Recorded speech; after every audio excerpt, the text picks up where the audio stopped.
उससे मैं कुछ, आज के बच्चे बहुत ज़्यादा साइंटिफिक हो गए ना, हर चीज़ के तथ्य प्रमाण पे ही भरोसा करते हैं और वो सही भी है, होना भी चाहिए। नहीं होगा तो हम किसी की भी बात ऐसे ही क्यों माने और क्यों सुने, है ना, ये होता है। तो अभी आप छोटे हैं तो बहुत डिटेल में तो मैं क्या समझाऊं, लेकिन एक बात ज़रूर आप सबको बताना चाहूँगी कि जब हम छोटे होते हैं ना, तभी हम पर अपराध होने की संभावना या हमसे गलती होने की संभावना बहुत ज़्यादा होती है। सरकार ने एक समिति बना रखी है, जिला बाल कल्याण समिति। वहाँ 18 साल से छोटे बच्चे, वो सभी बच्चे जिन पर कोई अपराध हुआ है या उन बच्चों को सुरक्षा की आवश्यकता है, देखभाल की ज़रूरत है, या वो बच्चे जिन बच्चों को अनजाने में उनको पता ही नहीं उनके साथ क्या हुआ है। कई बार दूध पीते बच्चे, जन्मजात जो बच्चे पैदा हुए हैं, उन बच्चों को लोग छोड़ जाते हैं। उनके लिए सरकार ने एक समिति बनाई, बाल कल्याण समिति, जहां उन सभी बच्चों को सरकार अपने आप रखती है। अब दुर्भाग्य की बात है कि भारत जैसे देश में जहाँ इतनी सुंदर परिवार व्यवस्था है, माता पिता, दादा दादी सब साथ रहते आए, देखभाल करने के लिए बड़े बहन भाई भी पूरा पालन पोषण करते हैं अपने छोटे बहन भाइयों का, ऐसे जैसे कि माँ बाप करते हैं। किंतु ऐसे देश में भी आज के समय जो आंकड़े आ रहे हैं वो बहुत ही डरावने हैं। उनको अगर आप सुनेंगे तो आप समझेंगे कि आज जो हम आपके पास विषय लेकर आए हैं, ये सिर्फ सामाजिक चिंता नहीं है या किसी माता पिता या स्कूल की चिंता ही नहीं है। ये एक बहुत गंभीर समस्या है जो बहुत तेजी से बढ़ रही है, और बढ़ किस में रही है? बच्चों में। इसलिए बच्चों से बात करनी जरूरी है। आप सभी बच्चे जो छोटे हैं उनको मैं बता रही हूँ, और आज आप बहुत ज़्यादा, हम हर चीज़ पे गूगल पे विश्वास करते हैं ना, आज जरा जाकर गूगल सर्च करना कि भारत में प्रति वर्ष कितने बच्चे गायब हो जाते हैं, लापता हो जाते हैं, जिन बच्चों का कहीं कोई रिकॉर्ड ही नहीं है, कहीं मिलते ही नहीं है। आपको मैं डाटा बता रही हूँ, आज ही जाके चेक करना कि मैम ने जो बताया वो सही बताया या नहीं। नेशनल क्राइम ब्यूरो NCRB के जो डाटा है, रिसेंट के डाटा मैं आपको बता रही हूँ। सुप्रीम कोर्ट को केंद्र सरकार ने जो डाटा दिया है कि हर साल भारत से 96,000 बच्चियाँ गायब हो जाती हैं। बच्चियाँ बोला है मैंने, समझ रहे हैं मेरी बात? कितनी बताइए? 96,000, 96,000। और गायब होने के बाद क्या वो सारी मिल पाती हैं? हर दिन, इसका डाटा को जब आप देखा तो हर दिन, दिल्ली की एक रिपोर्ट है BBA की, जिसमें बताया गया है कि हर दिन दिल्ली से 172 बच्चियां गायब हो रही है। 172 हर दिन। समझ रहे हैं? दिल्ली बहुत दूर नहीं है, यहाँ से ही दिल्ली जाते होंगे और दिल्ली से कहीं और जाते होंगे। समझ रहे हैं बात? और इसी को अगर आप घंटे में देखो, ये तो गायब होने वाली बच्चियां हैं। जो बच्चियां गलत लोगों की शिकार बन जाती हैं, आजकल सब बच्चे टीवी भी देखते हैं, पढ़ते भी, और नहीं भी पढ़ते तो स्कूल में ये कहा गया है, बताया गया है, हम आदेश देते हैं DO-BO के थ्रू कि सभी स्कूलों में समझाया जाए बच्चों को गुड टच, बैड टच, क्या उनके साथ हो सकता है। पोस्को के एक्ट को समझाया जाए, जुवेनाइल जस्टिस एक्ट को समझाया जाए बच्चों को, ताकि उनको पता चले कि आप किस वल्नरेबल स्थिति में है, कभी भी किसी के साथ भी हो सकता है।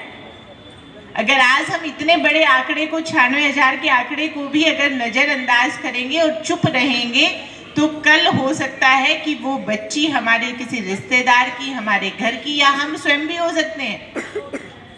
हो सकते हैं कि नहीं हो सकते? क्योंकि क्राइम करने वाला कहाँ से आएगा कोई नहीं बताता है। मेरे पास रिसेंटली कल की ही एक घटना है, वो बच्ची हमने पाकिस्तान अटारी बॉर्डर से वापस बुलाई है, रेवाड़ी की बच्ची, और उसको लाने में 2.5 लाख रुपए खर्च हुए वापस लाने में। बच्ची को कोई सुंघा कर गायब करके नहीं ले जाता है, आप उस चीज को समझे। जो हम लोग मोबाइल में सोशल मीडिया का यूज करते हैं, और आप इतनी छोटी उम्र में हैं, आपको पता भी नहीं, आप कब अपनी डिटेल सारी दे बैठते हैं। बहुत सारे बच्चे, मैं जानती हूँ लगभग सभी बच्चे यहाँ पे इंस्टाग्राम से वाकिफ है कि नहीं है? इंस्टाग्राम के बारे में सबको पता है? बताओ, हाथ उठाओ किस किस को पता है इंस्टाग्राम की ऐप के बारे में? पता तो सबको है, उसका यूज ही तो सही गलत सीखना है। बताओ किस किस को पता है? अभी आप बात नहीं करें, अभी मेरी बात सुने। जो गायब हो रही हैं वो इसके पीछे इंस्टाग्राम का बहुत बड़ा हाथ है। बच्चियां जा रही हैं, तो जो आप बहुत खुश होकर अपनी रील बनाकर इंस्टा पे डाल रहे हो, जो फॉलोवर्स आ रहे हैं उन फॉलोवर्स में से आपको गायब करने तक का काम कर देते हैं और आप उसको समझ ही नहीं पाते हैं। मुझे बड़ा दुख होता है ये कहते हुए कि 5 महीने में रेवाड़ी डिस्ट्रिक्ट की बता दूं, सिर्फ मोटे मोटे आंकड़े, क्योंकि हम ना किसी बच्चे की कभी कोई पोस्ट को डिटेल दे सकते हैं, ना नाम बता सकते हैं, ना स्थान बता सकते हैं। लेकिन अगर मोटी मोटी डिटेल मैं आपको बताऊं कि क्या हुआ है, तो आप ये देखेंगे कि हर महीने 8 से 10 बच्चियां बड़ी मुश्किल से रेस्क्यू करके लाई जाती हैं। रेस्क्यू का मतलब है बचा कर ला। ये कहीं मैं बाहर की नहीं, रेवाड़ी आपके शहर की बात बता रही हूँ। घटनाएं उनके साथ कैसी, कोई व्यक्ति जम्मू कश्मीर से आ रहा है, 1 महीने यहाँ रह रहा है, सिर्फ इसलिए कि इंस्टाग्राम पे आपसे दोस्ती हो गई, फिर उसके बाद उसको आपको लेकर जाना है, इसलिए 1 महीना यहाँ किराए पे लेकर रहेगा, आपसे मुलाकात करने के लिए, बात करने के लिए, फोन पे मिलने के लिए कहीं बाहर, और फिर कुछ ऐसा समझाएगा, आपके ब्रेन को ऐसा वॉश करेंगे कि वो बच्चियां अपने घर से ही पैसे और खुद भी चली जाती हैं। और माँ बाप रोते रहते हैं हमारे पास आके, बेहोश होकर के जाते हैं कि हमारी बच्ची किसी तरह वापस आ जाए। और बच्चियां अगर वापस भी ले आते हैं तो कई बार इतने लेवल पे ब्रेन वॉश वो कहती है कि हम अपने घर जाएंगे ही नहीं, हम अपने माँ बाप की शक्ल ही नहीं देखेंगे, हम अपने फादर के बिल्कुल नहीं जाएंगे। एक बच्ची तो मेरे पास ऐसी आई जो 6 महीने में 5 बार घर से भाग गई। हद है। मतलब आप, बेटा मैं एक ही क्वेश्चन पूछती हूँ, आप सब बहुत समझदार है, आज कोई बच्चा छोटा नहीं है। आजकल 3rd क्लास के बच्चे को भी अगर आइडेंटिटी अच्छे से पता होती तो एक ही बात सोचने की है कि क्या हमारे चरित्र की वैल्यू है? चरित्र नाम की चीज सुनी, कैरेक्टर। और कैरेक्टर क्या है? ऐसा नहीं कि इज्जत डिस्काउंट पे होती है कि कभी कम हो गई कभी ज्यादा हो गई, या तो पूरी चली जाएगी या पूरी रहेगी। इस बात को आप समझे। बेटे घर का मान होते हैं, लेकिन बेटियां घर का स्वाभिमान होती हैं। जिस घर की बेटियां गलत काम कर दे, उस घर के माता पिता, घर के बड़े लोग, स्वाभिमान उनका खत्म हो जाता है, वो जी नहीं पाते हैं। बहुत सारे पेरेंट्स हमारे पास ऐसे, हमें जाके उनको पेरेंट्स को अलग से काउंसलिंग के लिए बुलाना पड़ता है, नहीं तो कईयों की माएँ पंखे के लटक जाती है बच्चों के गलत काम करने पर, कईयों के पिता हार्ट अटैक से मर जाते हैं। गलती कहाँ से हुई थी? एक छोटा कदम। आपको तो पता भी नहीं होता, आप अनजाने में सोशल मीडिया पे जो फोटोज शेयर कर रहे हैं उनको कौन कौन लाइक कर रहा है, किस किस ने क्या क्या कमेंट डाले, आप उस कमेंट से इतना प्रभावित हो जाते हैं। आने जाने रास्ते में जो लोग खड़े होकर आपको सिर्फ मात्र देख रहे हैं, इशारेबाजी कर रहे हैं, उनसे आप इतना ज़्यादा अटैचमेंट फील कर लेते हैं कि आप यही भूल जाते हैं कि सबसे पहला प्यार हमारे माता पिता का होता है। जब हमने धरती पे जन्म लिया होगा, जब आंखें खोली होगी, तो हमने सबसे पहले या तो अपनी माँ की गोद में खोली होगी या अपने पिता की गोद। अगर किसी ने प्यार से हमें सबसे पहले हमें कोई नाम दिया इस धरती पे, तो वो हमारे माता पिता है कि नहीं है? लोग कहते हैं कि पहला प्यार भुलाया नहीं जाता, और हम सबसे पहले प्यार को ही भूल जाते हैं। बच्चियां कैसे, मैं ये सोचती हूँ कि एक फूल, एक चॉकलेट, एक छोटा सा गिफ्ट, 500 रुपए तक की क्या चीज़, यही वैल्यू है हमारी? कभी कोई गोलगप्पे खिलाने के लिए नाम से ले जाता है, कोई मॉल घुमाने के नाम से ले जा रहा है, कोई आपको छोले भटूरे के नाम से ले जा रहा है, बस इतनी ही वैल्यू आपने अपनी लगाई। सोच के देखें उस रानी पद्मिनी को, जो रानी होते हुए जिसके पास हजारों की संख्या में हाथी घोड़े थे, इतने हीरे जवाहरात थे, इतने सैनिक थे, और उसने अपने चरित्र को बचाने के लिए, क्योंकि मुसलमान इतने बुरे होते थे, उनकी मानसिकता इतनी विकृत होती थी कि अगर कोई मरा हुआ भी हो और उसको वो चाहिए तो वो मरे हुए शरीर की भी दुर्गति करते थे। इसलिए उन रानियों ने 16,000 रानी कितनी होती हैं, एक मेरे साथ खड़ी हो तो मैं पावरफुल फील करूंगी अपने आप को, जिसके पीछे 16,000 खड़ी होगी वो क्या कम पावरफुल होंगी? मानते हो ना इस बात को? लेकिन उन्होंने कहा अगर युद्ध हुआ कोई ना कोई तो मरेगी, और कोई ना कोई मरेगी तो उसका शरीर तो यहीं पे रह जाएगा, और उसके शरीर की भी दुर्गति ना हो, इसलिए उन्होंने स्वेच्छा से अग्नि का सम्मान करते हुए उस अग्नि माँ को अपने देह समर्पित कर दी। नहीं पढ़ी है तो पढ़ना रानी पद्मावती को, माँ सीता को पढ़ना, जिसने एक तिनके से इतने बड़े त्रिलोकी को जीतने वाले राक्षस को भयभीत कर दिया। अपने घर की उस माँ से सीखना जो एक बार जोर से बोलती है अरे कहाँ जा रहा है, कपा जाते हैं हम, डर जाते हैं, कोई गलत काम नहीं करता है, कितना ही बड़ा गंदे से गंदा व्यक्ति हो, लेकिन माँ सामने हो, पिताजी सामने हो, उनके सामने कोई किसी को गाली नहीं देता है, कोई किसी दूसरी लड़की को छेड़ेगा नहीं अपनी माँ के आगे, छेड़ता है? क्योंकि माँ का चरित्र अच्छा है, पिता का चरित्र पावन है, वो हमें अच्छी शिक्षा देना चाहते हैं, इसलिए हम भूलकर भी वो काम नहीं कर पाते। तो हम अपने माता पिता से क्या सीख रहे हैं और क्यों ना हम उनकी तरफ जाए। देखो मैं आपको सिर्फ एक चीज़ और बता देती हूँ, अभी 14 फेब आ रहा है, 14 फरवरी पूरा विश्व वैलेंटाइन मनाता है, लेकिन भारत और भारत के रूल्स को, भारत के संस्कारों को जो फॉलो करते हैं, ऐसे भी 172 देश है जहाँ पे कई हिस्सों में वैलेंटाइन नहीं, डिवाइन वैलेंटाइन यानी मातृ पितृ पूजन दिवस मनाते हैं, है ना? क्यों? क्योंकि हम ये बताते हैं कि हमें अगर कोई सच्चा प्यार देने वाला है तो हमारे माता पिता हैं। आप किसी के साथ जाने से पहले, किसी की बात मानने से पहले कम से कम एक बार ये सोच के देखो, अगर वो सच्चा होगा तो कभी उसको बताओ कि आपकी एक किडनी खराब है, या आपको कैंसर हो गया है, या आपको एक ऐसी बीमारी हो गई है जिसका इलाज नहीं हो सकता। आपको कोई तुरंत छोड़ते देर नहीं लगाएगा। आप अपने साथ वाली फ्रेंड से भी कहोगे ना, बहुत फास्ट फ्रेंड है, वो लड़की है, तो भी आप उससे कहो कि भाई मुझे, आप सिर्फ वर्बली बोल दोगे कि अरे HIV हो गया है, आप कह के देखो जिससे प्यार कर, जो आपके प्यार में पागल हो रहे हैं, जो भाग्य आ रहा है, उनको एक बार बोलो कि मुझे तो यार HIV पॉजिटिव बता दिया। अगले दिन अगर आपका फोन भी उठा ले, तो हम यहीं पे हमने देखा है बच्चियों को, एक लड़की बिल्कुल नहीं मान रही थी, छत से लटक गई, नस काट ली, उसके ताऊजी उसको धक्का मार रहे, माँ धक्का मार रही है, जीजा वगैरह सब पीट रहे, बच्ची फिर भी नहीं मान रही कि सुसाइड करूंगी या उसी के साथ जाऊंगी। वो हमारे पास काउंसलिंग के लिए लेकर आए। मैंने बच्ची से एक ही बात पूछी, मैंने कहा तुम्हें अगर इतना भरोसा है, वो बहुत प्यार करता है, सब चीज़ है, तुम कहो कि मेरे यहाँ पे आने के बाद मेडिकल हुआ है, हम सभी बच्चियों का मेडिकल कराते हैं, मेडिकल हुआ और मेडिकल में पता चला कि मैं HIV पॉजिटिव हूँ। मैंने कहा हम फिर अगली डेट देंगे, अगर वो तुम्हारा फ़ोन उठा लेगा तो तुम उसके साथ चली जाना, नहीं उठाए तो तुम कभी भी उसको याद नहीं करोगे। डील पक्की हुई, उसने फ़ोन किया, उसने हमारे सामने उसको जो कहना था कहा, फ़ोन रख दिया। 2 दिन बाद लड़की ने फिर फ़ोन किया, कोई रिस्पॉन्स नहीं, no bell at all, sim ही नहीं है।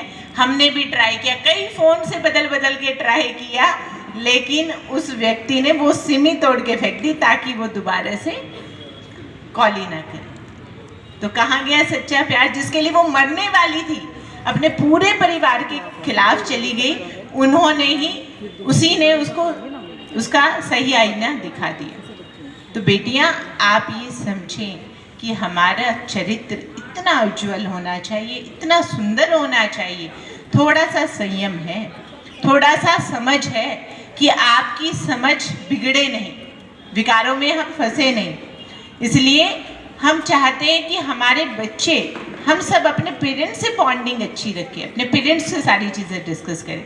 और यहाँ पेरेंट्स भी हैं, इसलिए मैं रिक्वेस्ट करूँगी पेरेंट्स से भी कि अपने बच्चों को हम समय जरूर दें।